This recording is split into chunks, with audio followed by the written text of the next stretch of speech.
When Star Wars The Clone Wars debuted on Cartoon Network back in 2008, it became the most watched series in Cartoon Network history. Let's take a look.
Maul must really want you dead.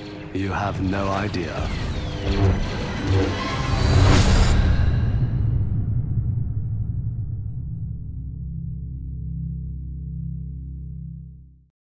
So that was a teaser for the next season of Clone Wars, and I think we probably should bring some people up here to talk about that. People who would know something about the Clone Wars. Ladies and gentlemen, please welcome Dave Filoni, Matt Lanter, and Dee Bradley Baker.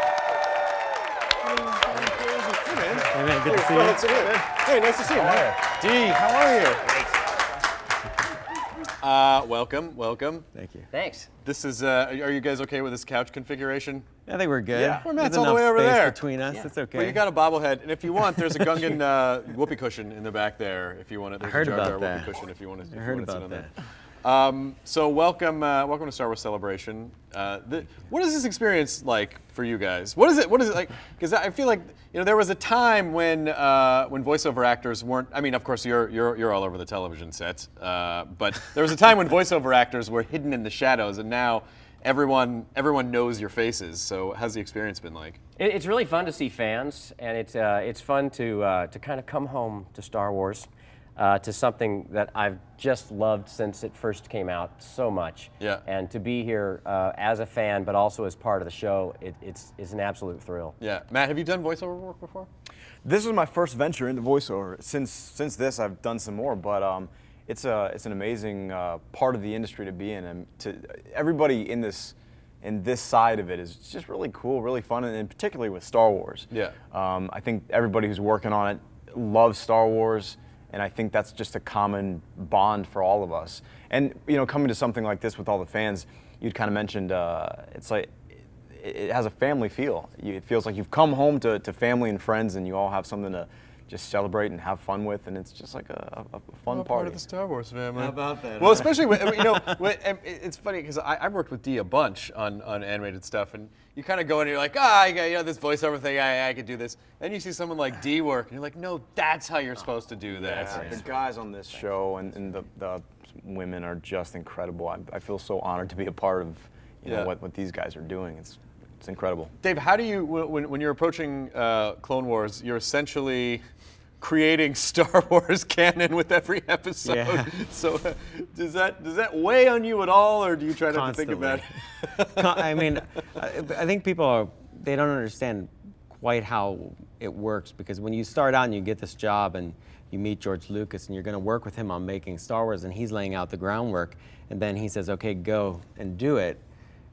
You're almost like, I've dreamed of this moment my whole life, and now I'm actually going to tell this story. wait, how does it start? You know, you kind of have to go back to the basics. I think the biggest way we've been fortunate is that George has been with us every step of the way. Yeah. For 7 years, I've been fortunate to work with him and basically be his student in how you specifically tell the story of Star Wars and how he edits it, how he lays it out. And so anytime I've got a question and I want to say, would, you know, Luminar do this kind of thing? He's like, nope. And that's pretty definitive. I mean, when George Lucas tells you no, he's kind of the guy. Because you forget, right, this guy created Chewbacca. What was I thinking? Yeah, you know, exactly. This guy created Han Solo. Every now and then there'll be something that he doesn't remember. Like we were doing a cloaking device ship, and it was really small. And I was like, well, yeah, but you know, George, no ship that small has a cloaking device.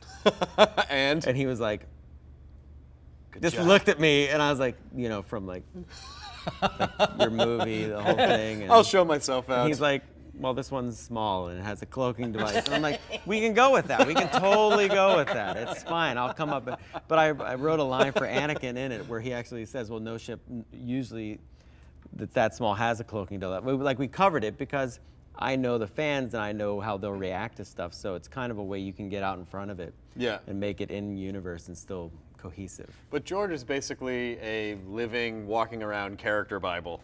Right. And he just invents them like that too. He's got probably one of the coolest moments for us when we're writing the show is he has a binder. He's like this green, literally like an old style trapper keeper. Yeah. And in it, it has like his name written in the front of it, just like you would write in school.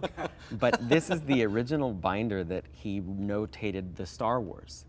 And in it are all of his handwritten notes that go back to like 1976, 75. And you see these names written down, and you see like Tatooine written down, and oh my gosh, Macy Windu's in there, like all these different character names and stuff. And he'll open up and be like, well, we need a character name.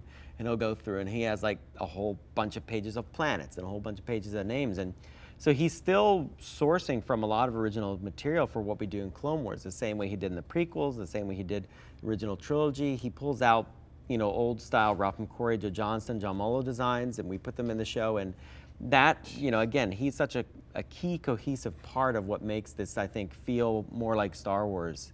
Because we never set out to make it like our version of it. Right. We're like, George, you just want to continue what you were doing and try to make it great. So. And do you still sense the enthusiasm from him? Oh my gosh, yeah. I mean, I'll tell you something nobody knew. Yesterday, I was literally walking in front of the convention, and my phone rings, and I pick it up, and it's George.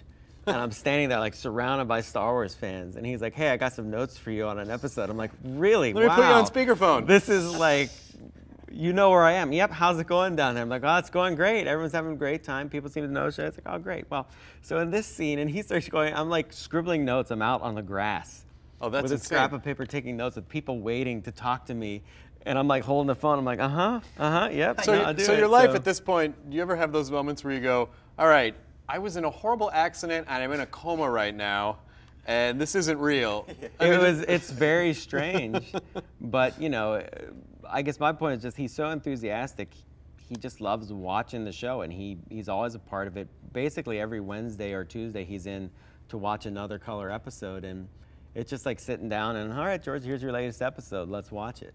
Dee, the fun thing about working with Dee is that he's better than most like computer simulations, because like not only do you do a ton of voices, but you do a ton of sound effects as well. So is a show like this extra gratifying because of the breadth of vocal work? Yeah, I mean, this is a really aside from just being part of this sort of mythology of this thing that I've loved since I was a kid. Just as a voice actor, to do something that is so straight ahead is very unusual for me, because the stuff that I would normally do, that I was normally known for, was animals and comedic and broad characterizations. Whereas doing these guys, the clones, is as straight down the line as you can get for an acting job. And so that is actually really interesting and really challenging. And then to add the different layers to try to keep them distinct from each other. I don't get to do that kind of stuff. Matt, how did you branch out to play a young, handsome, strong male character? I mean, it's totally off type. I mean, when he walked in, we're like, all right, we'll let him try it. Well, at least we can draw the character. We can CG the character. You know, it was just it was an everyday audition for me. That's how it started for me. I walked in there, and Dave was there, and some other scary people, and I walked in there, and his note was, it was very secretive. Of course, they weren't going to say we're casting Anakin Skywalker, so they said it was a Deke Starkiller was the name, and I tried to look up all the stuff, and I couldn't find anything. And I was like, He's looking for that name online. I had no idea, so I'm like, trying to Google it, trying to get like one up on everyone else, and I couldn't, so I had no idea what I was going to do walking in there. But then he gave the note to do a little, just your best of Han plus Luke and see what happens. And I remember it was a scene with R2, which kind of allowed to play the, the Anakin R2 camaraderie. Cause that's a big part of the character, I think. And yeah, I just did it, and then I got the call, I don't know, a day or so later. And so I think the big question before we let you guys go is, when does the next season premiere? Do we know that? I actually know. You know it? September 29th. Thank you. So you're asking, we look at each other, we're so busy making the thing, I don't even know. I wanted to tell you something. Your show premieres Is that when it September 29th. premieres? That's fantastic. I can't wait to see it. I see it all the time.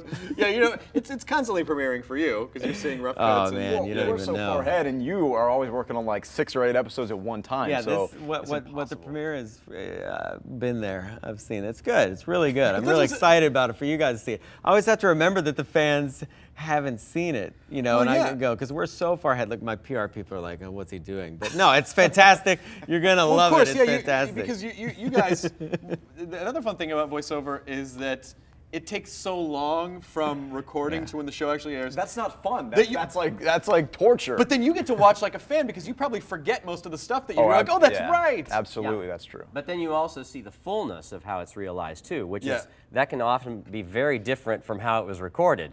Or re-recorded without you being told anything about it. Oh, you know. We special editions and whatnot, so it's all good. But I think that's where an animated series really, when it can take like what you guys do, which is take the vocal performances and then raise them up a level by finding visual things that that actors didn't intend in their heads, and then all of a sudden you guys find all those magical moments. Yeah, the animation's really gotten really good, especially this season. So anytime these guys, even like the smallest breath, the smallest little intonation that they do, we've rigged the characters now to capture it, and it's going to show. What they're going to see in the premiere, the people get to watch it tonight at Celebration here. Sam Witwer's performance as Maul is just, I mean, he's talk about crazy level fan.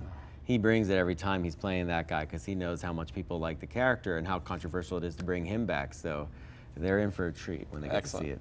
So obviously the fans are very involved. So if there's a way, is there a way that fans of Clone Wars can keep up with what's going on all season? Yeah, absolutely. I'll be blogging on StarWars.com throughout the season, hopefully after every episode, depending on how busy my schedule is. Sure. But I like to give everybody a kind of behind-the-scenes look, a more in-depth look at what went into every episode and the characters. So StarWars.com, my blog. Check it out. Excellent. Well, thank you so much. Dave Filoni, Dee Bradley Baker, Matt Lanter, Clone Wars, September 29th. Watch it.